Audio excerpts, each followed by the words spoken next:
Sa pinagpalang araw po sa inyo mga kapatid. Meron po akong na-hunt na dalawang uri ng hard to find dito po sa Piso 2012. Ayan. Talakayin po natin.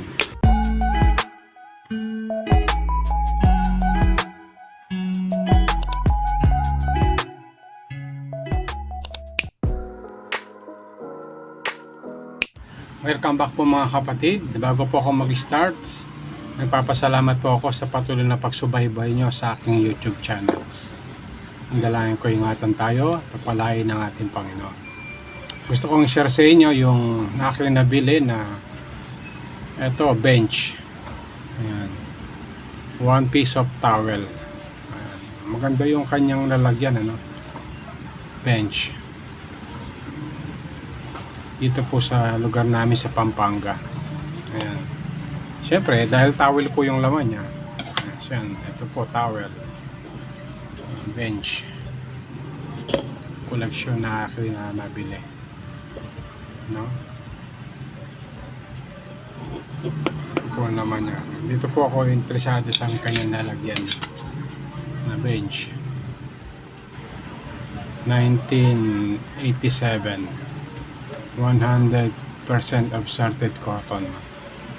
Magandang koleksyon na aking nabili dito sa lugar namin sa San Fernando, Pampanga. At siyempre, ito pong baso na aking kinokolekt. Ayan, nakaimbos po sa kanyang gilid yung Coca-Cola. Ayan.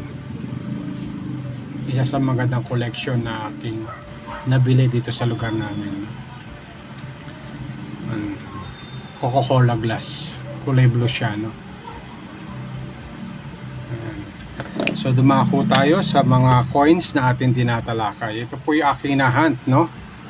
Yung hard to find dito po sa year 2012. Ayan. Ang likod niya po ay ayan, reverse die 3 na 2012 reverse die 3. Hard to find na po ito, no? Bagamat ito ay 2% sa numista, mahirap na pong hanapin itong coins na ito, no? At syempre, isa po sa mga hard to find pa itong 2012 pros. Ayan. Mula harap hanggang likod. Pros yung overs, tsaka yung kanyang reverse. Ayan. Hard to find na rin po ito sa mga kapatid po natin collector. Ayan. 1 peso reverse die 3 pros. Ayan. Ito po yung mga dapat natin i-hunt, no? Malay mo, pagdating ng panahon, ito po yung magkakaroon ng mataas na halaga. Kasi sa mga binubuo po natin mga coins, sa mga variety po niya, ito po yung mga mahirap hanapin, no? So dito po tayo sa mga coins na aking nabuo. Ayan. Ayan. Kung makikita nyo po, no, meron na po akong tatlong 1 peso coin series na nabuo dito po sa mga piso na ito. Ayan. Republika ng Pilipinas, Bangko Sentral ng Pilipinas, 1 peso coin series. Ayan, ito po mula 1995 hanggang 2017.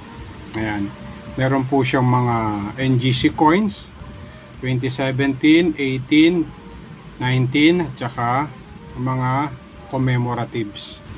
Ayan, available pa po yan sa mga kapatid po natin na wala pa na ganitong 1 peso coin series. Ayan. Ang hard to find po dyan, ito pong Piso year 2005. Ayan.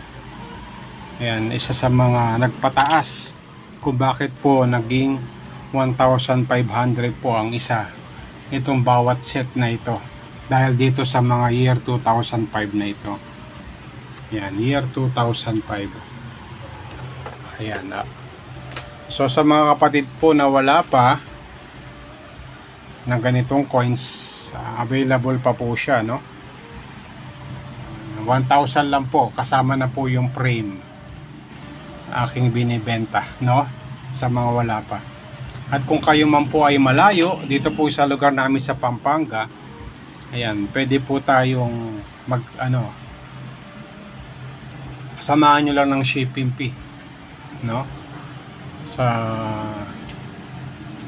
mga kapatid po natin na gusto magkaroon ng ganito. 1,500 sa malalayong lugar sa Luzon, Visayas at Mindanao.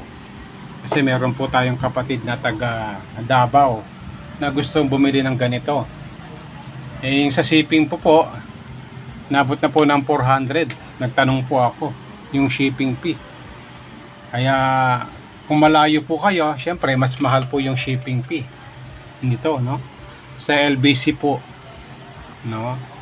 Ayan, yung mga gusto magkaroon ng ganito, kung malapit kayo dito sa San Fernando, Pampanga, pwede po tayo mag-meet up para wala na po tayong babayaran shipping fee. 1,000 ko po binebenta bawat isang coin series na ito. Di bali, dalawa yung available na gusto kong ibenta. Itong dalawa. Magtitira po ako ng isa na aking collection, no? Itong dalawa po, ayan, pamili po kayo kung anong gusto nyo. Kung malapit kayo sa San Fernando, Pampanga, mag-meet up po tayo. At kung kayo man po ay malayo, ayun, depende po sa layo kasi kung malayo-layo po kayo, mas mataas yung shipping fee. Mula Visayas to Mindanao. Pero kung dito lang po sa Luzon, baka mas mababa po yung shipping fee niya. 1,000 po yung isa plus shipping fee.